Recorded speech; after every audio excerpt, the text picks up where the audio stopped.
After a quick flight, we arrived in Istanbul and took the metro to our apartment. It was such a great price, we were not expecting it to be as wonderful as it was. Right near the water in the Galata Neighborhood, with boats drifting by and a fabulous view of the mosques lit up across the water. We didn't waste a minute. We wandered into the town, into the streets of Galata, looking for a bite to eat. The streets leading to the tower are full of some cute cafes selling decadent desserts, including the San Sebastian cheesecake. We had to stop in to get some coffee, tea, and sample the desserts. After that, it was straight into my version of heaven, the lamp shops. I'm obsessed, and Istanbul did not disappoint. We strolled through colorful umbrella-covered streets, explored little shops full of treasures, and by the time we made it back to the apartment, we were already in love with the city. Our alarm clock. It's our alarm clock.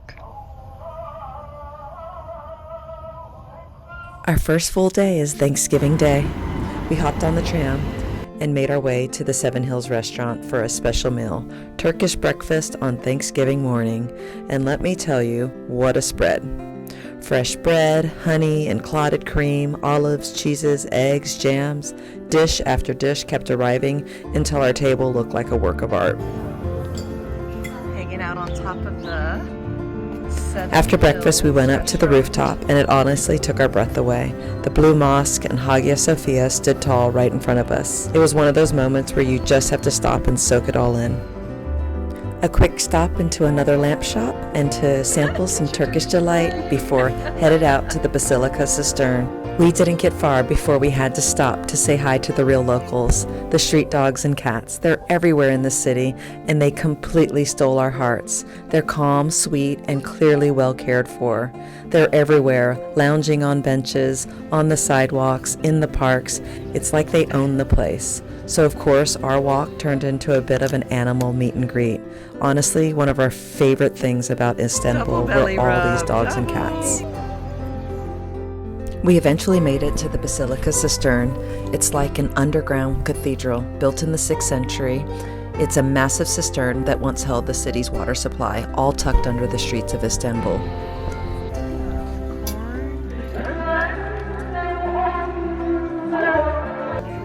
From there, we walked just a few minutes over to Hagia Sophia, and honestly, nothing prepares you for seeing it in person. It's massive, majestic, and full of history. Originally built as a church in the year 537, it later became a mosque, then a museum, and now it functions again as a mosque. But more than anything, it feels like a living symbol of the layers of culture and time that define Istanbul. Inside, it's a breathtaking mix of Christian mosaics and Islamic calligraphy. We took the stairs down to another building that held the tombs of the sultans. Tucked behind Hagia Sophia are the tombs that hold the remains of several Ottoman sultans and their families. We made it to the Blue Mosque just in the nick of time. The space was stunning, soft blue tiles climbing the walls, chandeliers hanging low, and the kind of stillness that gives you goosebumps. As we entered, the energy was shifting, the call to prayer was about to begin, and we were gently and respectfully asked to make our way out. It's a beautiful reminder that this is a living, breathing place of worship, not just a tourist site. We bought the Hagia Sophia experience package with our entrance ticket, and it was so worth it. It includes an audio-guided tour that you can follow at your own pace. It really helps bring the history to life. Honestly, without it, we would have missed a lot of the deeper meaning behind what we were seeing. Next, we stopped at the Arasta Bazaar, and honestly, I preferred it over the Grand Bazaar. It's calmer, easier to browse, and had this warm local charm. Maybe it was these adorable kittens that won me over. They were tucked into a carpet shop. Adorable.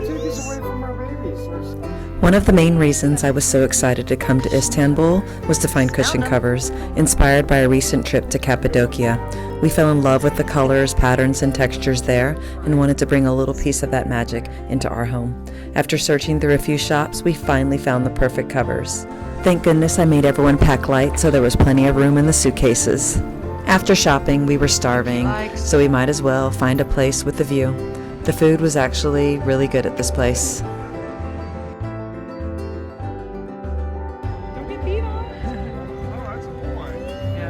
Oh my gosh!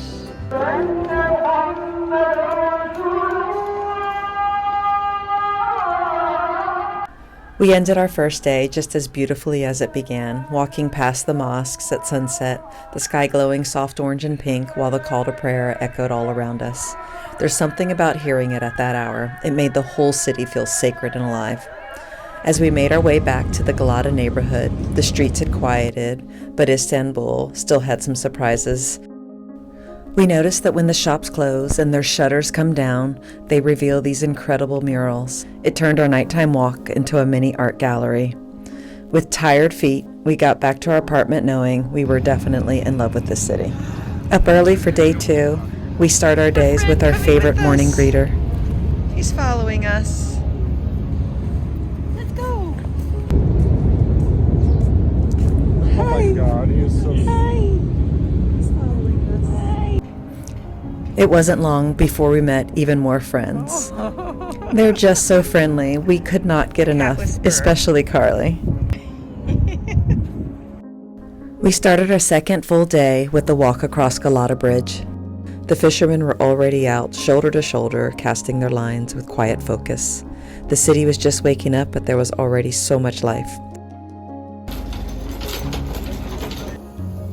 Today we're tackling the Grand Bazaar. We started with a walk through the spice market. There were so many colors with spices and cheeses everywhere. And then a quick stop into a lamp shop, one more purchase, and then we dove headfirst into the Grand Bazaar, one of the oldest and largest covered markets in the world. Built into the 15th century, this place is a maze of over 4,000 shops. It's loud, lively, packed with people, full of treasures, from jewelry and antiques to textiles and hand-painted ceramics. I wouldn't say that this is a place for a bargain, but there's definitely a lot of variety. So we were surprised that we actually came across a carpet that we were not intending to buy. While we waited for our carpet to be packed up, we were offered a tour through the bazaar and some help finding other shops of interest. Our guide guided us through the maze of shops and tucked away restaurants, pointing out historic storefronts and explaining the stories behind many of them. It was like seeing the Grand Bazaar through a local's eyes, not just a market, but a living, breathing part of Istanbul's history. This made it way more bearable. Of course, we stopped at another lamp shop, and I couldn't resist ordering a large lamp that was going to be shipped home. Carly got a cashmere scarf, and we headed into the ceramic shops and picked up a few dishes to end our trip at the bazaar. This is our Grand Bazaar tour guide. Tour guide. Personally, Axoy. Taking us to all the best shops. Getting out. There's a famous kebab shop outside the bazaar, but the line was so long. This was good enough. Heading out for our boat tour. We started the evening with the walk from our apartment down to the docks, passing by the usual crew of cats lounging with the fishermen. At the boat docks, we met our tour guide and boarded, grabbed some great seats with wide open views of the water, the perfect spot to take in both the European and Asian sides of this incredible city. Something I'm learning about us as a family is we love boats, but we definitely prefer the fast ones. These slow, scenic cruises tend to lull all three of us into a bit of a dreamy daze. You're up.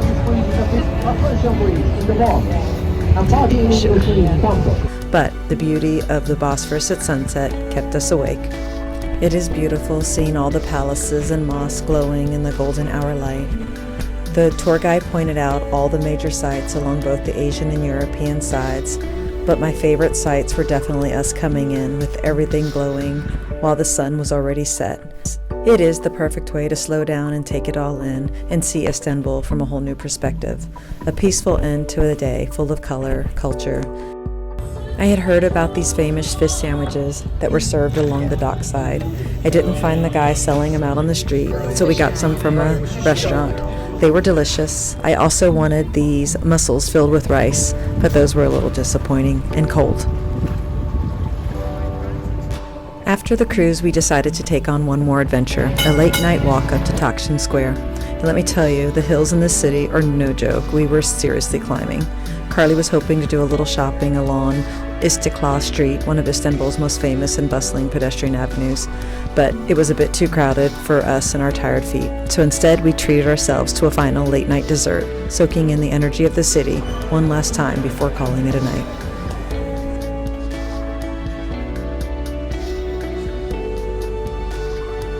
Heading out for our morning to Balat. We're gonna walk across the bridge to start. One of the most heartwarming things we experienced in Istanbul was how deeply the Turkish people care for their stray animals. These animals aren't seen as nuisances or ignored, they're truly part of the community. The tagging system is part of a municipal effort to track and care for the strays. The government and local veterinary systems vaccinate, neuter, and monitor the animals to make sure they're healthy and return them to the neighborhoods. It was honestly one of the most touching and surprising things we saw on this trip. These animals belong to everyone, and the way they're treated says so much about the heart of Istanbul. Building right there is our apartment. We're right across the river. Here. Once we crossed the bridge, we took a tram over to Balat. Let me tell you about this place because we absolutely fell in love with this neighborhood. It was colorful, quirky, and full of charm, the kind of place where every corner feels like a story waiting to be discovered. From retro cafes filled with cats and vintage treasures to street murals, handmade shops, and of course those famous rainbow houses. It was honestly one of our favorite parts of this entire trip. We loved it so much, I decided it deserved its own video. I'll link it in the description below. After exploring Istanbul on foot, the name Seven Hills really started to make sense. This city is not flat. We hiked up one of the steeper ones to visit the stunning Suleymaniye Mosque. But as soon as we reached the top and stepped through the entrance, it was all worth it. The view over the city was breathtaking, and the mosque itself was absolutely beautiful. Peaceful, grand, and somehow less crowded than some of the other major sites. We spent time just soaking in the atmosphere, taking photos at the entrance, and appreciating the elegant design and sense of calm inside. This quickly became one of our favorite mosques in Istanbul, and not just because of the journey it took to get here.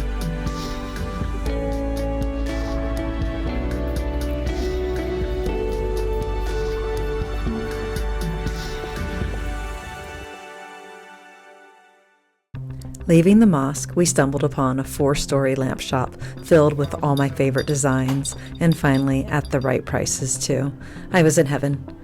While I picked out 7 or 8 lamps to take home, my sweet family waited patiently downstairs, sipping tea as the shopkeepers carefully wrapped them up. We actually did a little more shopping that didn't make it into the video. Let's just say our bags were a little bit heavier heading home. For our final dinner, we picked a cozy spot and honestly just trusted the menu. We had grown to love the flavors and spices so much that we knew anything would be good. We had hoped to see the Blue Mosque at night, but we were just too tired, and honestly, no regrets. Our time in Istanbul was everything we hoped for and more. 4 days felt just right, though we could have used one more to explore more of the Asian side, or maybe even take a Turkish cooking class. But that just means we'll have to come back. Istanbul, you'll always have a piece of our hearts.